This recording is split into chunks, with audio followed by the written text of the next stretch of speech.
People have to remember that Charlie and I started playing basketball at Westinghouse High School.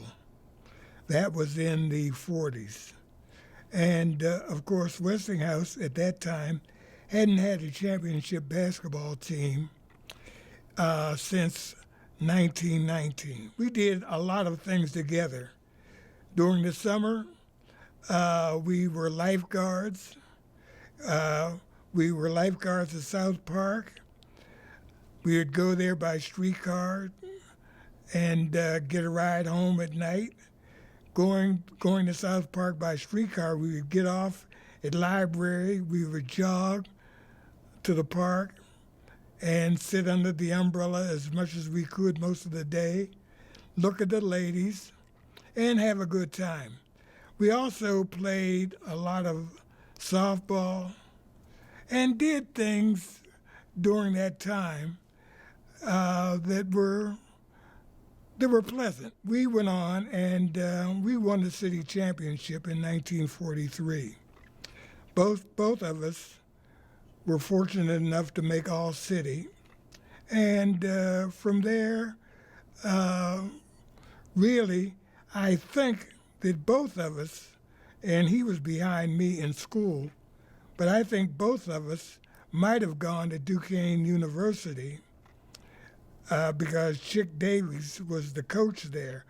But at that time, because of the war, Duquesne didn't have a basketball team. Well, to make a long story short, I ended up going to West Virginia State. And Charles, when he came out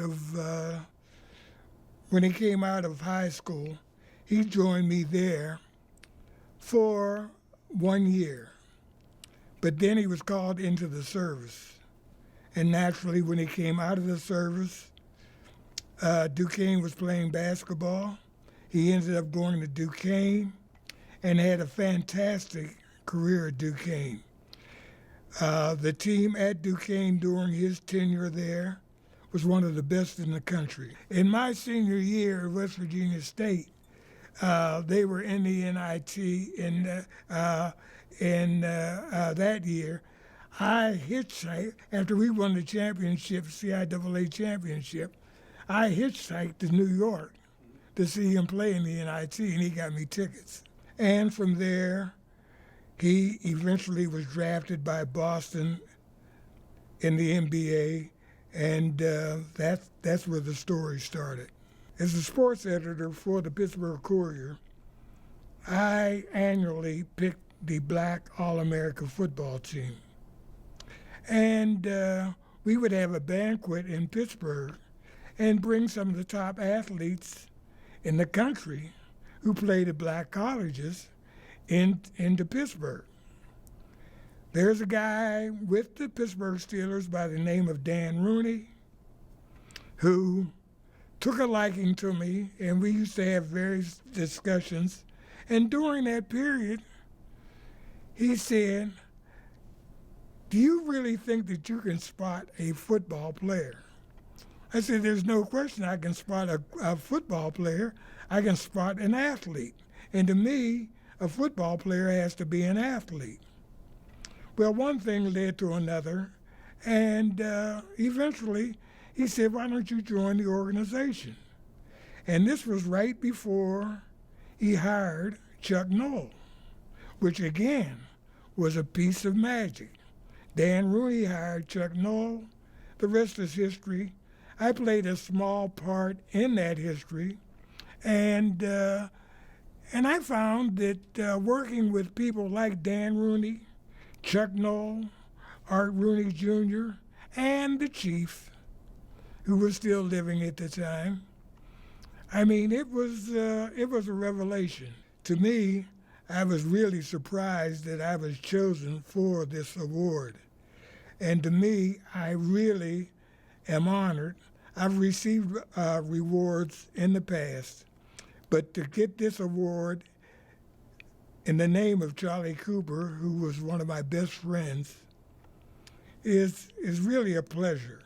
I would like to thank Duquesne University for selecting me for the honor, because it was something that was very unexpected from my part. I've gotten to the point that I'm up in years a little bit. I don't get around as much as I used to, but accepting this award for somebody who was with me when I got married, he was a part of my wedding party. I knew his wife. I knew his children. I still know his children. And it's like family.